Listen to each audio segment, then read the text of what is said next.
La séance d'aujourd'hui est consacrée à, donc toujours dans notre problématique des paradigmes de l'archive, à des archives spécifiques qui ont été créées à l'occasion du procès des attentats terroristes du 13 novembre 2015 qui vient de se terminer, qui avait commencé le 8 septembre 2021. Donc, j'ai avec moi différentes intervenantes que je vais présenter. L'optique de cette séance étant de s'interroger comment, à partir de ce procès qui a été enregistré de façon intégrale, on crée des archives historiques, puisque dans la loi du 11 juillet 1985 voulue par Robert Badinter, qui a créé cette catégorie spécifique d'archives qu'on appelle les archives audiovisuelles de la justice, la condition pour que ces archives puissent être enregistrées est cette volonté du ministère de la Justice de créer des archives historiques, la loi ne s'inscrivant pas en faux par rapport à la loi sur la liberté de la presse de 1881, qui est au moment où Robert Badinter met en place cette nouvelle loi, toujours dans un régime d'interdiction stricte de tout enregistrement, photographie ou captation sonore à l'occasion des procès. Ce qui, bien sûr, a fortement évolué avec la loi pour la confiance dans la justice voulue par Dupond-Moretti, donc la loi du 22 décembre 2021, qui, elle, par contre, a modifié la loi sur la liberté de la presse de 1881. Donc, cette loi donc, qui permet de créer des archives audiovisuelles de la justice, qui a été repris par la suite dans notre actuel code du patrimoine, avec toujours un caractère assez dérogatoire par rapport aux archives qui ressortent du régime général courant, de tout type d'archives produites par les administrations ou par les institutions judiciaires, comme pour les archives privées d'ailleurs,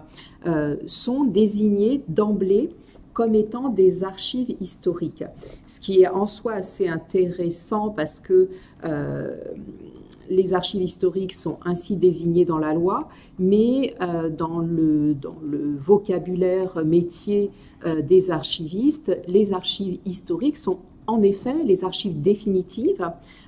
et ces archives audiovisuelles de la justice qui ont comme destination une entrée immédiate aux archives nationales. On peut dire que la boucle est bouclée puisque aux archives nationales ne rentrent que des archives historiques ou définitives. Cependant, on peut se demander, et on va se demander au cours de cette matinée, s'il suffit de légiférer sur une acceptation de ce que seraient les archives historiques pour en faire pour autant des archives historiques, et en fait, quelles conditions il faut mettre en œuvre pour que ces archives deviennent historiques, au-delà de ce qui est dit dans la loi, c'est-à-dire que les archives doivent être intégrale et filmée avec une caméra fixe. Ça semble effectivement des conditions un peu justes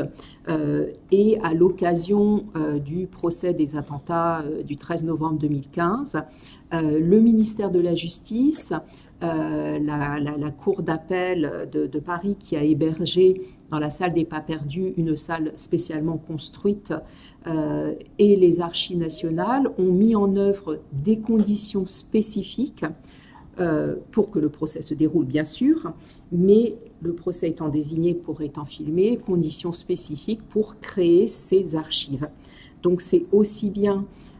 une création qui s'inscrit dans un espace dédié, avec une organisation, une gestion architecturale spécifique.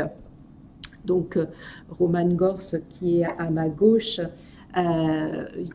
expliquera ce qui a été mis en place. Donc, Roman Gors, j'en profite pour la présenter, est une tout jeune masterante qui a soutenu il n'y a pas très longtemps, donc qui a fait un master d'histoire du cinéma sous la direction de Sylvie Lindeperg, et effectivement, elle s'est intéressée à la mise en récit par ce filmage archive, hein, voilà, selon l'expression qu'elle emploie, des procès historiques du terrorisme. Et effectivement, l'année de son master a correspondu avec le procès du 13 novembre 2015. Donc, ça a été effectivement son sujet de terrain aussi, on peut dire,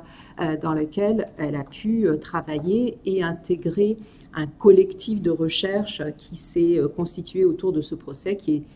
au moment, voilà, qui a été en direct un objet d'étude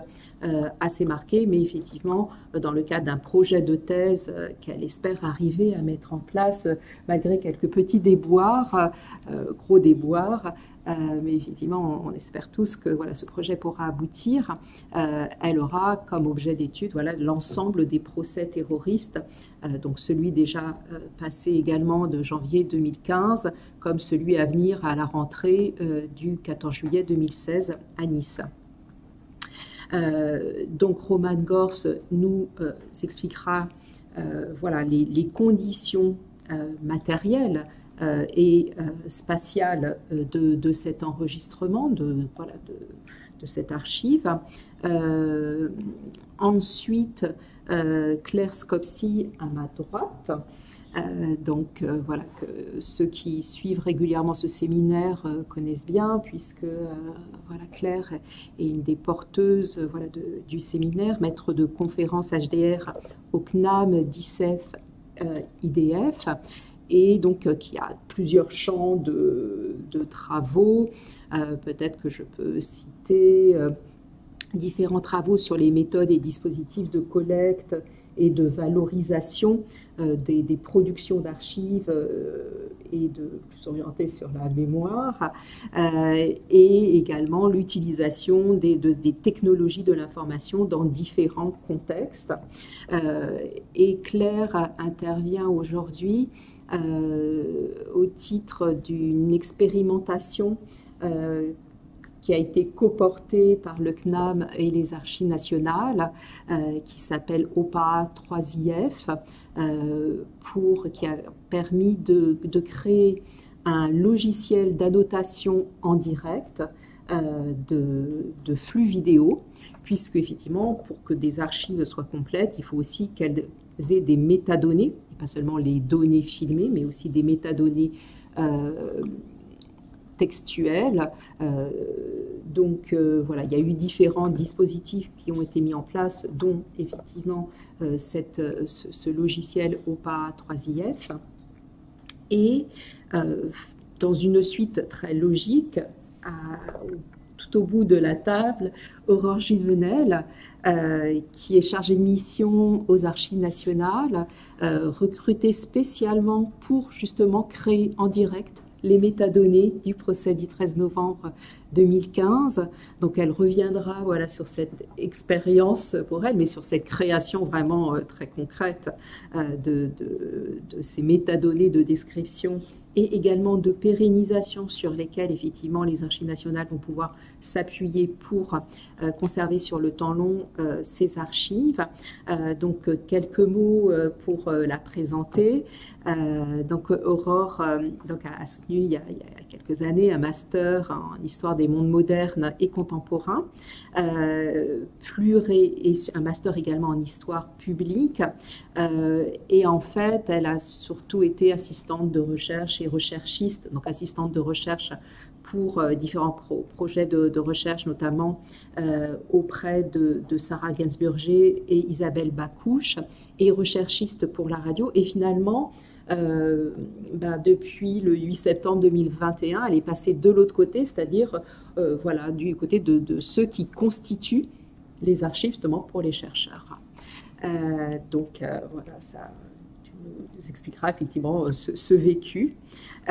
Et donc sans plus tarder, je vais donc donner la parole à Romane pour que effectivement tu puisses nous expliquer comment